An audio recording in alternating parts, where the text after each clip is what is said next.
Welcome back to the channel From Steel to Wood. I'm Joe. Today's project is to commission this furnace. It's an electric furnace which will be installed with a heating coil, glycol heating coil, and the controls that comes with that. Stick around.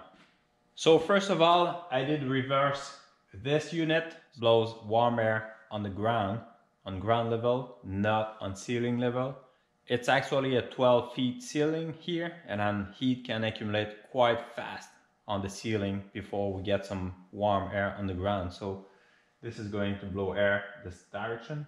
This is going to be for the filter. I'm going to replace this to accommodate a 3 inches thick filter, actually 4 inches, to have little or no restriction compared to a 1 inch thickness filter.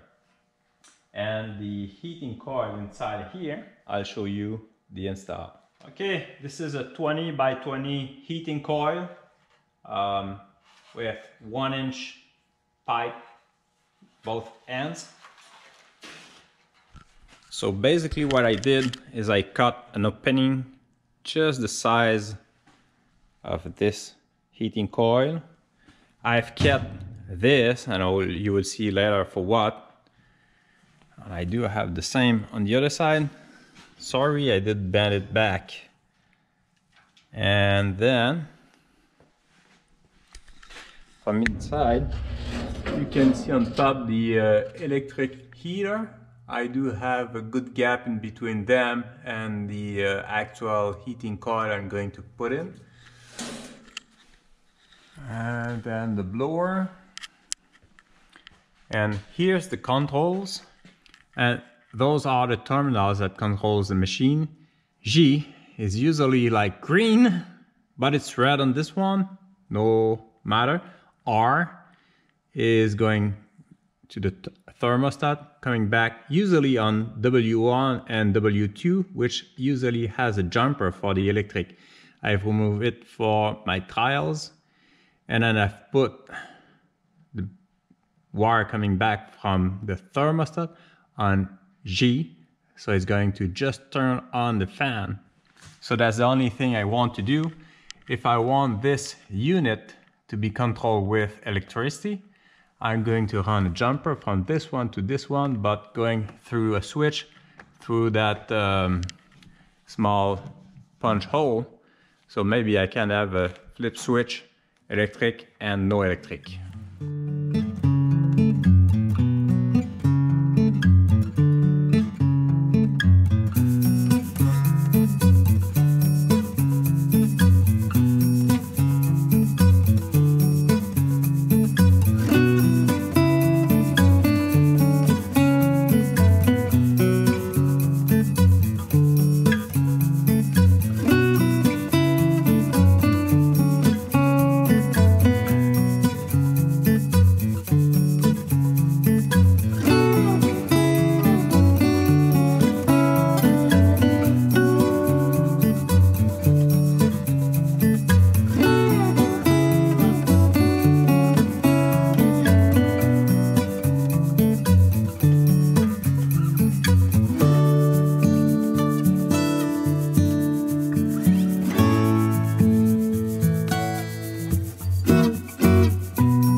Okay, one cool tool I want to show you is the eye crimper by iWis. So you can see, so that's 1-inch compression ring, and then when you pull on this hand, it opens and then close. And then when you try to crimp, what you can do is to just reduce the lever so you get a better hand. When it's crimped like so, you go like that. So that's pretty much like a ratchet system, let's say so. I'm going to crimp this one and last one.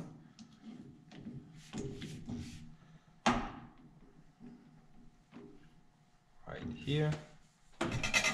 Okay, so now it's engaged. I'm going to release the lever so I get a better chance to crimp that, and then I'm going to click that. I know that I've completed the cycle. So I'm always crimping 90 degrees apart, and you release that. So you don't need to open them like 180 degrees to open them. So it gives you a good operating angle anywhere you want. Eye crimp by iWis. Okay, it's now time to let the glycol go inside. Check for leaks. Hopefully there's no leaks. I'm looking at all the wells. Everything looks fine.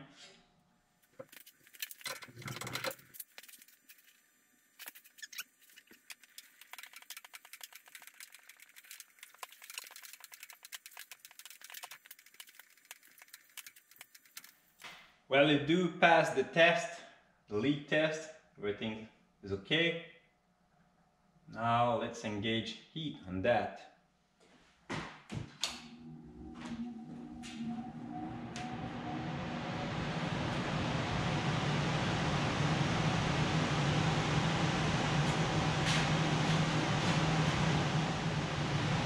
Okay.